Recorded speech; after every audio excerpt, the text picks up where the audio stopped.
बिस्मिल्लाहिर्रहमानिर्रहीम। Naveed Anshu, first year physics. तो आज हम पढ़ने जा रहे हैं मोमेंटम के बारे में। तो मोमेंटम एक ग्रीक वर्ड है जिसका मतलब है quantity of motion. So momentum एक ग्रीक वर्ड है जिसका मतलब है क्वांटिटी ऑफ मोशन। तो सबसे पहले न्यूटन ने इसे डिफाइन किया।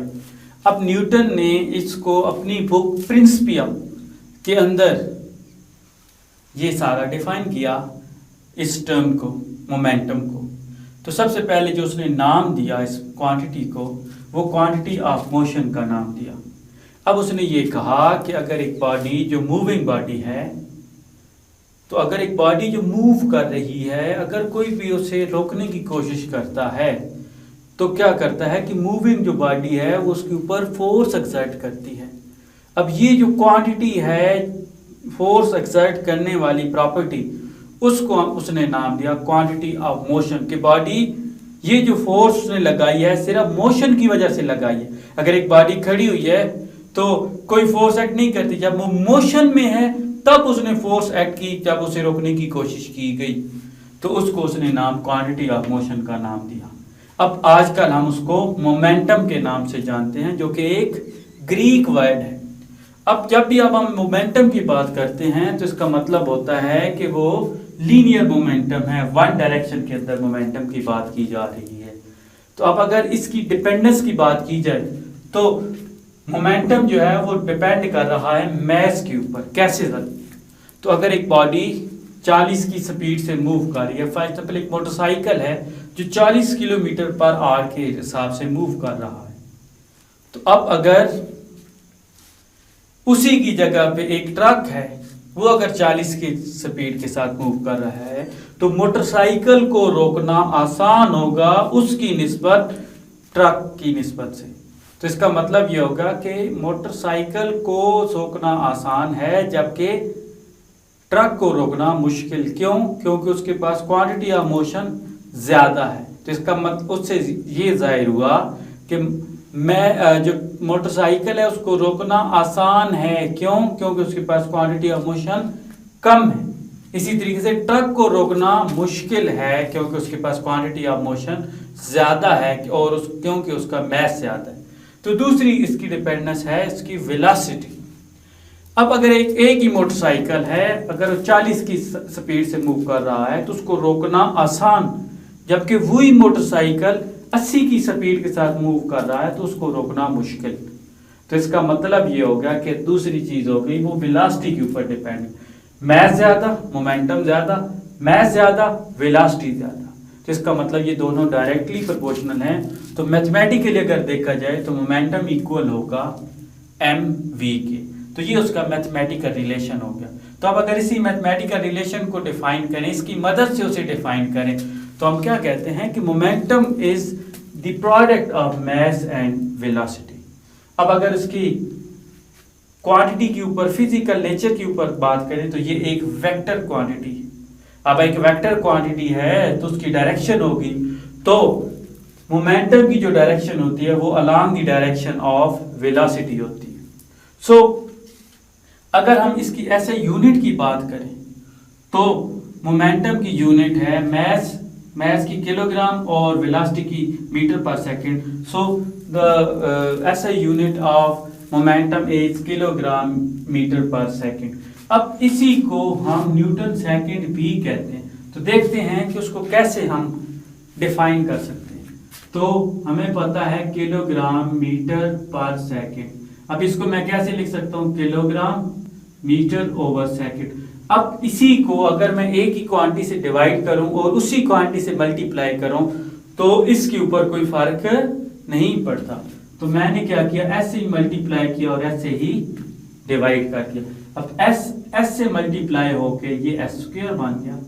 तो इधर से मैंने देखा kilogram metre per second square, तो ये किसकी इक्वल होता है? फोर्स की यूनिट बनती है, जिसको हम न्यूटन भी लिख सकते हैं इनटू सेकंड।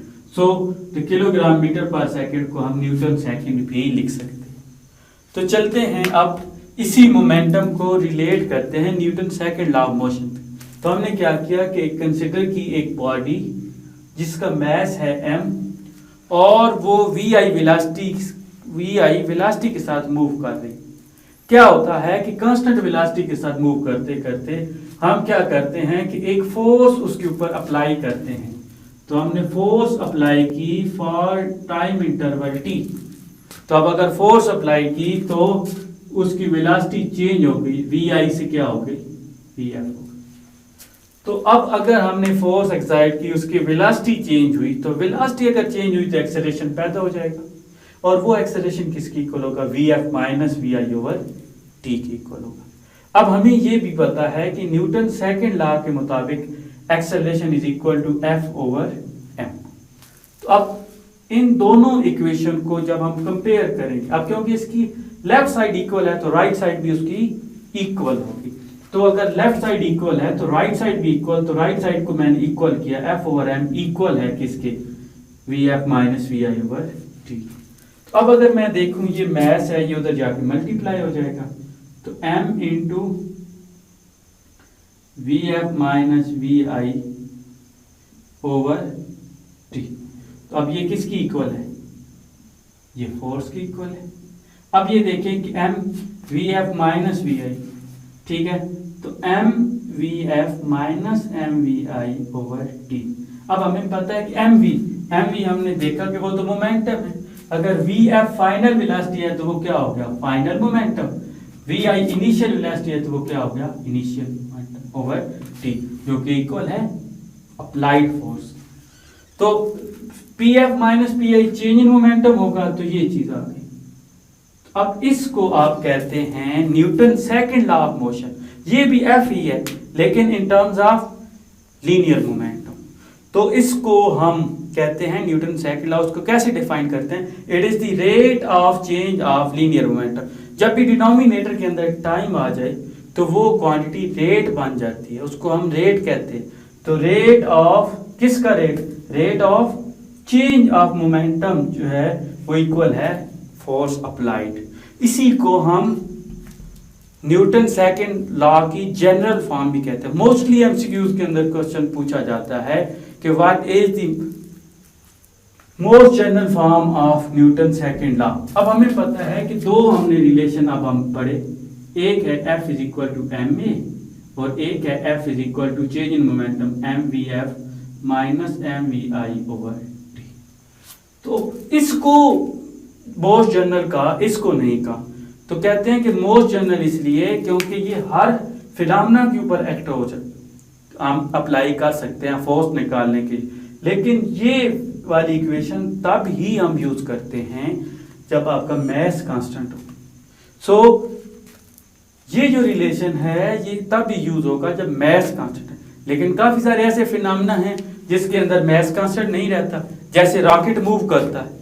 तो अब रॉकेट का 80% जो उसका हिस्सा है वो फ्यूल के ऊपर मुश्तमिल होता है। तो अब अगर वो मूव कर रहा है तो उसका मास हर सेकंड, हर लम्हे चेंज हो रहा है। तो ऐसे केस में ये रिलेशन हम यूज नहीं कर सकते। तो ऐसे सारे केसेस में हम इसको यूज कर सकते। क्यों? क्योंकि हमने दो जगह पे चेक किया, उसके ऊपर मास से मल्टीप्लाई किया और फिर दूसरी जगह पे मास के ऊपर मल्टीप्लाई। इसका मतलब ये होगा कि इनिशियल वेलोसिटी के ऊपर मास अलहदा से लेना है, फाइनल वेलोसिटी में अलहदा से। तो इसका मतलब ये हो गया कि ये जनरल फॉर्म है, हर जगह यूज हो सकती है, जबकि ये रिलेशन तब यूज होगा जब आपका मास कांस्टेंट होगा। तो इसी वजह से it is the most general form of Newton second law of motion. तो आज के लिए इतना ही। नेक्स्ट लेक्चर में हम जल्द ही हाजिर होंगे। तब तक के लिए अल्लाह हाफ़िज़।